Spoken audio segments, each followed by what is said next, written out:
বিবর্তন উন্নয়নের প্রয়োজনে আইনের শাসন ধারণাটি অত্যন্ত তাৎপর্যপূর্ণ এবং গুরুত্বপূর্ণ ভূমিকা রেখেছে। মানবজাতির ইতিহাসে আইনের শাসন ব্যতীত সভ্যতা প্রতিষ্ঠা এবং এর বিকাশ কখনো সম্ভব হয়নি। 2000 বছর পূর্বের অ্যারিস্টটলের সুবিবেচিত বিখ্যাত উক্তি "the rule of law is better than that of any individual" আজও প্রতিটি পরতে পরতে প্রমাণ করে আধুনিক গণতান্ত্রিক শাসন ব্যবস্থা গড়ে তুলতে আইনের শাসনের কোনো বিকল্প নেই। সঠিক এবং কার্যকরী গণতান্ত্রিক ব্যবস্থা নিশ্চিত করতে আইনের শাসন প্রতিষ্ঠা শুধুমাত্র অনিবার্যই নয়, বরং একটি অতীব গুরুত্বপূর্ণ সময়ের দাবি। Professor A.V. Dicey তার introduction to the study of the law of the constitution বইয়ের আইনের শাসনের সর্বজন বিদিত মূল প্রতিপাদ্য সংকলিত করেছেন, যা হলো সকলেই আইনের চোখে সমান, কেউই আইনের ঊর্ধ্বে নয় এবং আদালতে প্রমাণিত না হওয়া পর্যন্ত কোনো ব্যক্তিকে সাজা দেওয়া যাবে না।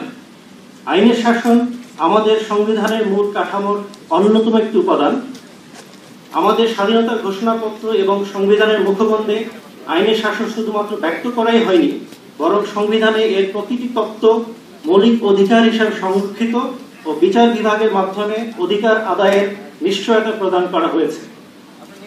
সভ্যতার ইতিহাসে শাসক কর্তৃক একচ্ছত্র ক্ষমতা প্রয়োগের প্রবণতা রোধ করে আইনের শাসন প্রতিষ্ঠায় সবচেয়ে কার্যকরী ভূমিকা পালন করে বিচার বিভাগ। সাংবিধানিক নিশ্চয়তা এবং মাসদারসের মামলার রায়ের পরিপ্রেক্ষিতে বিচার বিভাগের স্বাধীনতা নিরঙ্কুশ হওয়া সত্ত্বেও আজও বিভিন্ন উপায়ে পদে পদে বিচার বিভাগের স্বাধীনতা খর্ব হচ্ছে এবং এর বাস্তব সুফল হতে নাগরিকগণ বঞ্চিত হচ্ছেন।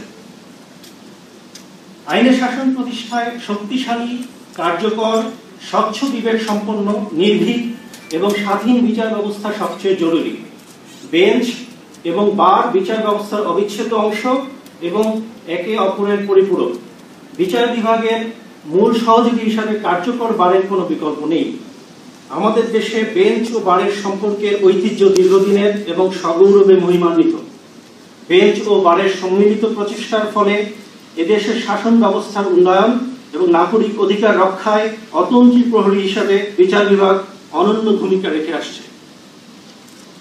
কিন্তু বর্তমান প্রেক্ষাপটে বেঞ্চ ও বারের সমন্বয়হীনতা সুস্পষ্ট এবং দিনে দিনে তা প্রকট হয়ে দাঁড়াচ্ছে।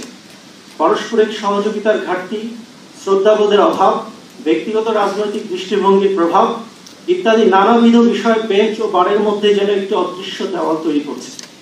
অচিরে এই সম্পর্ক উন্নয়নের সুনিশ্চিত কার্যকর ব্যবস্থা না নেওয়া হলে বেঞ্চ এবং বারের আগামী প্রজন্মের সদস্যগণ আইনের শাসন প্রতিষ্ঠায় কোনো কার্যকর ভূমিকা পালনে ব্যর্থ হতে বাধ্য।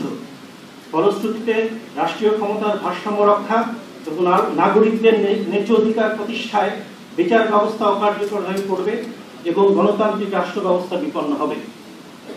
বিচার ব্যবস্থার অবিচ্ছেদ্য অংশ হওয়া সত্ত্বেও বার আজ আইনের শাসন প্রতিষ্ঠায় তার গৌরবান্বিত ভূমিকার কথা ভুলতে বসেছে।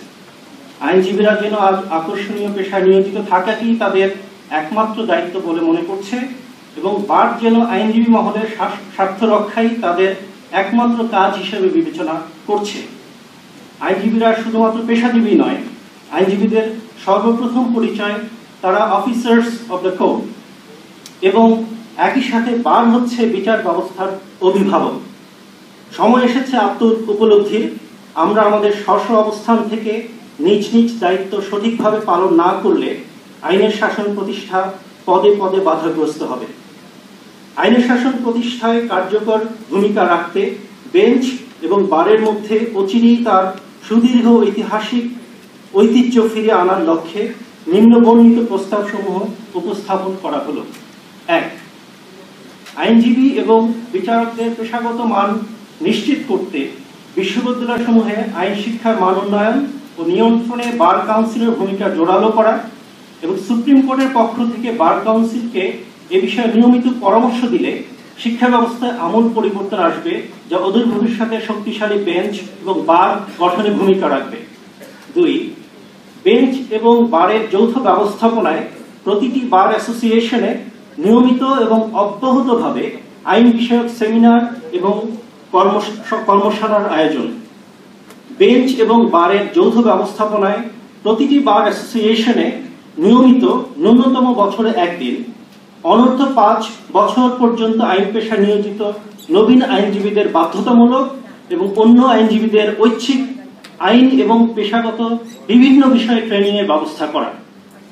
4, যেহেতু আইনজীবীগণ সরাসরি নাগরিকদের সমস্যা নিয়ে কাজ করেন, সেহেতু আইনজীবী ও বিচার প্রার্থীদের বিচার কার্য ব্যতীত অন্যান্য বাস্তবিক সমস্যা শোনার জন্য ন্যূনতম মাসে একবার প্রতিটি এলাকার সংশ্লিষ্ট আদালতের সিনিয়র বিচারকদের সমন্বয়ে গঠিত প্যানেল এবং সংশ্লিষ্ট বারের নেতৃবৃন্দ সহ সিনিয়র আইনজীবীদের মধ্যে একটি সমন্বয় সভা করা এবং সবার সিদ্ধান্ত বাস্তবায়নের লক্ষ্যে নিয়মিত তদারকি করা।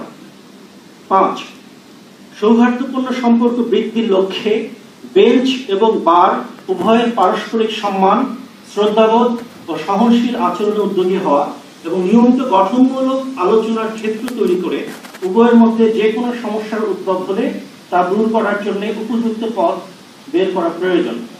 6, আদালতে বিচার প্রার্থীগণ নিয়মিত ভোগান্তির শিকার হন, যা বর্তমানে একটি মহামারীতে রূপান্তরিত হয়েছে এবং এ থেকে উত্তরণের জন্য আদালত ব্যবস্থাপনায় অধিকতর স্বচ্ছতা আনা প্রয়োজন। অচিরেই প্রতিটি জেলা আদালতে বেঞ্চ এবং বারের সমন্বয়ে একটি স্থায়ী কমিটির মাধ্যমে সমস্যাসমূহ চিহ্নিত করে নিয়মিতভাবে কার্যকর ব্যবস্থা নেওয়া প্রয়োজন। 7, আদালতের অভ্যন্তরে এবং আদালত প্রাঙ্গণে সকল প্রকার রাজনৈতিক কর্মসূচি পরিহার, বিচারক ও বিচারাধীন বিষয়ে মন্তব্য করার ক্ষেত্রে সকল আইনজীবী, বিশেষ করে রাজনীতির জড়িত আইনজীবীদের অধিকতর সতর্কতা অবলম্বন করা বাঞ্ছনীয়। 8, আদালতের মান মর্যাদা রক্ষায় আইনজীবীদের ঐক্যবদ্ধভাবে সার্বক্ষণিক সতর্ক ভূমিকা পালন করা বাঞ্ছনীয়। 9, আদালতের কর্মকর্তা ও কর্মচারীগণের কর্মকাণ্ডের উপর কার্যকর কোনো তদারকি নেই, ফলে অধিকাংশ ক্ষেত্রেই কতিপয় কর্মকর্তা ও কর্মচারীদের খামখেয়ালি ও দৌরাত্ম্য আইনজীবী এমনকি বিচারকদেরকেও দুর্ভোগে ফেলছে এবং বিচার প্রার্থীগণ চরমভাবে ভোগান্তির শিকার হচ্ছেন। এ বিষয়ে কার্যকরভাবে নিয়মিত তদারকির ব্যবস্থা করা এবং কর্মকর্তা ও কর্মচারীদের বিরুদ্ধে আইনজীবী অথবা বিচার প্রার্থীদের সুনির্দিষ্ট অভিযোগ থাকলে তা শোনার জন্য প্রতিটি জেলা আদালতে একজন বিচারককে দায়িত্ব প্রদান করা। 10, অল্টারনেটিভ ডিসপিউট রেজুলেশন এডিআরকে কার্যকর করার লক্ষ্যে বেঞ্চ এবং বারের যৌথ ব্যবস্থাপনায় প্রতিটি বার অ্যাসোসিয়েশন নিয়মিত এডিআর বিষয়ক সেমিনার ও কর্মশালার আয়োজন। 11, যথাযথ কারণ প্রদানে ব্যর্থ হলে অপ্রয়োজনীয় সিভিল মামলা দায়েরের প্রবণতা পরিহারে বাধ্য করার লক্ষ্যে প্রতিটি মামলার রায়ে বিজিত পক্ষের উপর জয়ী পক্ষের সমুদায় মামলার খরচ প্রদানে বাধ্য করা। 12, দরিদ্র বিচার প্রার্থীদের সহযোগিতা করার লক্ষ্যে প্রত্যেক আইনজীবীকে সংশ্লিষ্ট বারের মাধ্যমে প্রবণ কাজে উৎসাহিত করা।